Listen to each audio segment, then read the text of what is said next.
नमस्कार सभी प्यारे स्टूडेंटों को और सभी किसान भाइयों को।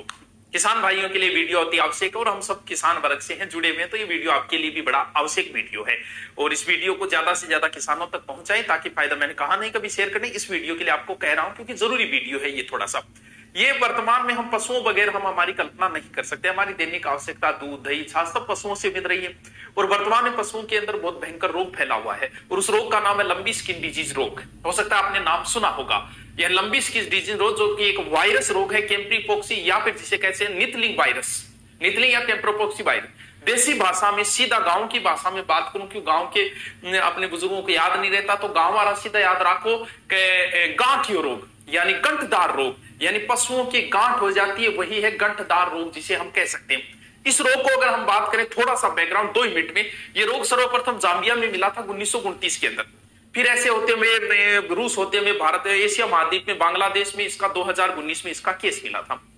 भारत के अंदर इसका केस 2019 में उड़ीसा के अंदर मयूरभंज में इसका केस मिला था, इस रोग का, गंठिया रोग का, गांठदार रोग का।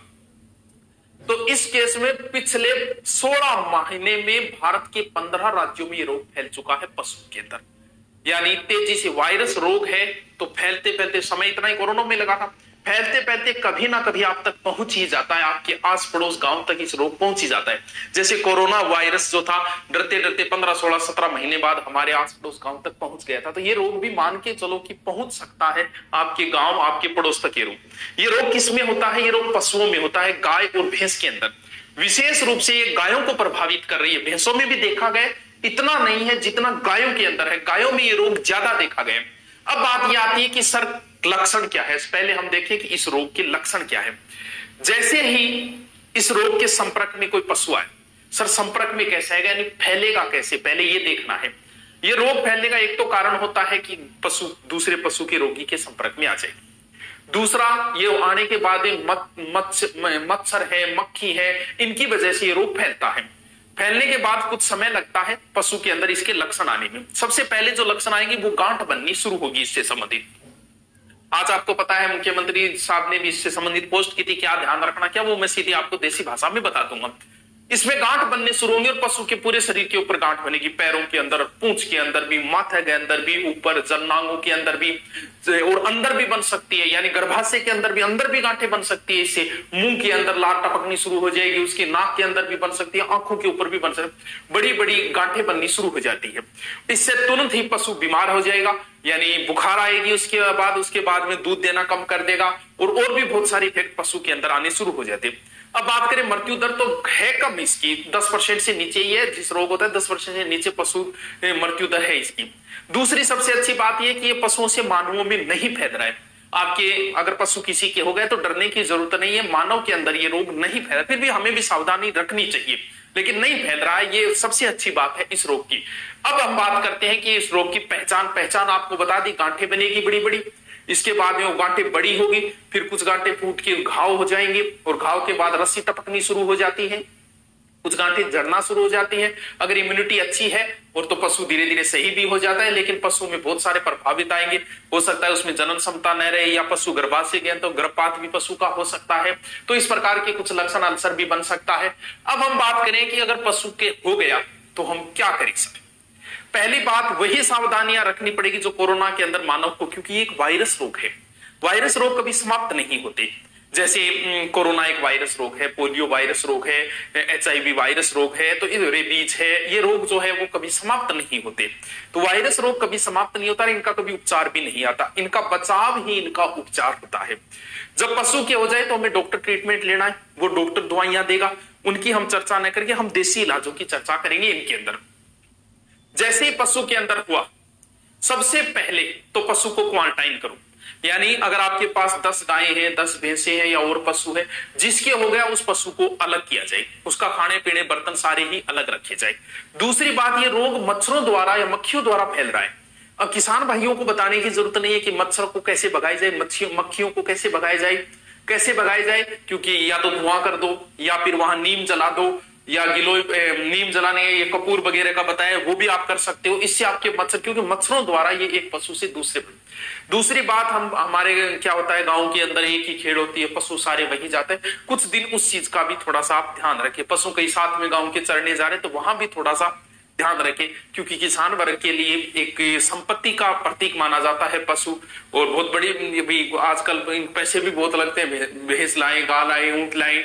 तो अब देखिए पहचान आपको बता दी गई है। अब गांठ बननी शुरू हुई तो कई बार ऐसा होता है कि जैसे पिछली बार कोरोना में किसी को खांसी आ रही, टेंशन नहीं आ रहा, आपने खांसी है को नहीं है, कभी कोरोना रही है, नॉर्मल है। कई बार पशु में ऐसे भी गांठ हो सकती है। पहचान सीधी सी है, आपके गांव में किसी के ये हुआ और उसके बाद में किसी पशु के हो रहा है तो कंफर्म मान लेना आपके गांव में ये रोग आ चुका है पशु के अंदर। अब बचाव एक से दूसरे के हो रहा है तो मतलब कंफर्म आ चुका है। पहचान सीधी सी है, वो इसकी कोई जांच थोड़ी कराओगे। अब बात करने की इसका इलाज क्या है। किसी भी वायरस रोग का इलाज ओनली फॉर इम्यूनिटी पावर होता है। जैसे कोरोना का क्या था, इम्यूनिटी पावर। हम लोग इम्यूनिटी की चीजें खा रहे थे तो वही इम्यूनिटी पावर। अब बात है कि पशुओं की इम्यूनिटी कैसे बढ़ाई जाए। पशुओं की इम्यूनिटी पावर ही जरूरी है। पहली बात सबसे अच्छा, अगर पशु के अंदर हुआ है तो सबसे पहले क्या करना है, एक तो आप, क्योंकि ये एक त्वचा का रोग है जिसके अंदर पशु की खुजली आना ये चीजें होगी, ये एक स्किन डिजीज रोग कह सकते हैं हम इसे। पहले अगर आपके नहीं भी आए तो भी आप ये काम कर सकते हो। क्या करना है, नीम की पत्तियां लाके और उसे पानी में उबालेंगे और उसके बाद पानी ठंडा हो जाए तो आप अपने पशु को इससे नहला सकते हो। अगर आपके पशुओं में नहीं आए तो भी ये प्रयोग कर सकते हो, ये नॉर्मल चीज होती है ये। इसके बाद पशु की इम्यूनिटी पावर कैसे बढ़ाई जाए।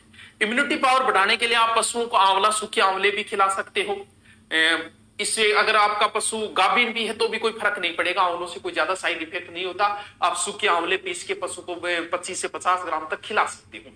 इसके अलावा जो गिलोय होती है, गिलोय की कुछ पत्तियां लाके अपने पशु को खिला सकते हो। इससे भी पशु की क्या बढ़ेगी, इम्यूनिटी पावर आपकी बढ़ेगी। इसके बाद में जो इलाज है देसी इलाज, ये भी बहुत अच्छा कारगर है। अब आप कहोगे कि सर आप डॉक्टर बने, मैं डॉक्टर नहीं बना, मैंने वीडियो देखे हैं, गूगल पे सर्च किया है, उसके बाद में ये चीजें होती है, क्योंकि ये देसी चीज है, इससे कोई पशु पे साइड इफेक्ट नहीं आएगा, आप कर सकते हो इसके अंदर। हाँ, कुछ जो है वो गर्भवती अगर गाभिन पशु है तो उस पर ध्यान रखना पड़ेगा, वो मैं आपको बता दूंगा कि ये सामान्य पशु में कर सकते हो, गाभिन पशु में नहीं। गिलोय वगैरह नॉर्मल चीजें आप खिला सकते हो पशुओं को। ये जैसे हम लोगों की घाव हो जाता है, इसमें क्या होता है, पशु की गांठ बनेगी, घाव होगी, तो कई बार फिटकड़ी लगाते देखा होगा, प्रत्येक नाई जो है वो कटौती फिटकड़ी लगाता है। तो करना क्या है, आपको थोड़ी आधा किलो फिटकड़ी ले ले और लगभग 20-25 लीटर पानी यानी एक बाल्टी के बराबर पानी के अंदर उस फिटकड़ी को घोल ले। घोलने के बाद पशु को आप पूरे को नहला सकते हो, क्योंकि इससे घाव वगैरह भरने के चांस, यानी पूरे पशु को उससे क्या करा दो, स्नान। ये होने के बाद में वो नीम वगैरह तो ऐसे ही कर सकते हो। ये अगर पशु के हो गया तब आप क्या करना है, पहले तो ये प्रयोग करें आप। इसके बाद में तुरंत ही एक दूसरा प्रयोग करना है। क्या करना है, ये देने के बाद ये दूसरी खुराक दो, कारगर बताई गई है। ये क्या है, बाजरी को आटो पीस ले, महीन भी नहीं होना चाहिए, थोड़ा मोटा पशु के खाने लायक आप पीस सकते हो। उसमें 2 बड़ी चम्मच हल्दी डाल दो। उसके बाद में उसमें देसी घी, गाय का ही घी होना चाहिए। बहुत सारे गाय के रोग तो गाय को घी देने से ही हो जाते हैं। उसमें 50 से 60 ग्राम आप घी डाल दो। फिर उसको बना लो लोथा, यानी रोटी बनाने के लिए अगर सूखा है थोड़ा पानी भी डाल सकते हो, यानी ओसन लेवल। ओसन के 2 मोटी रोटी बनाओ, रोटी बना के भी सेको, सिर्फ एक साइड से सेकना है उस रोटी को, दोनों साइड से नहीं सेकना है। और वो आप अपने पशुओं को खिलाई, इससे इम्यूनिटी पावर बढ़ेगी पशु की और बहुत अच्छा फर्क आना भी नजर आ जाएगा। ये जो इलाज है मैं कोई प्रमाणित नहीं है, लेकिन देसी इलाज है, कोई साइड इफेक्ट नहीं होते। मैंने गूगल वगैरह यूट्यूब पर देख के आपको ये देसी इलाज बताया, और भी आप देख सकते हो, कोई बहुत सारे आपको मिल जाएंगे। और मच्छरों को मारने की व्यवस्था तो सबसे पहले करें, जैसे भी करनी है, नीम वगैरह जला दिया करो, धुआं कर दिया करो इसे। तीसरा जो है वो बड़ा प्रयोग जो है वो भी आप कर सकते हो। ये जो तीसरा प्रयोग है वो गाभिन पशु पे न किया जाए। ये क्या करना है, इसके अंदर आपको गिलोय लेनी है लगभग 50 ग्राम, ठीक है। इसके अलावा अगर 20 तुलसी के पत्ते ले लो, 8 लूंग ले लो, आप लिख भी सकते हो तो बाकी भी पहले वाले प्रयोग भी करते हो। बाकी देखो डॉक्टर को तो सबसे पहले बुलाना है, वो जो डॉक्टर आप देगा, जैसे खुजली की दे देगा डॉक्टर और वगैरह उन चीजों की, वो तो डॉक्टर के काम है, वो नाम बताने से भी क्या फायदा है।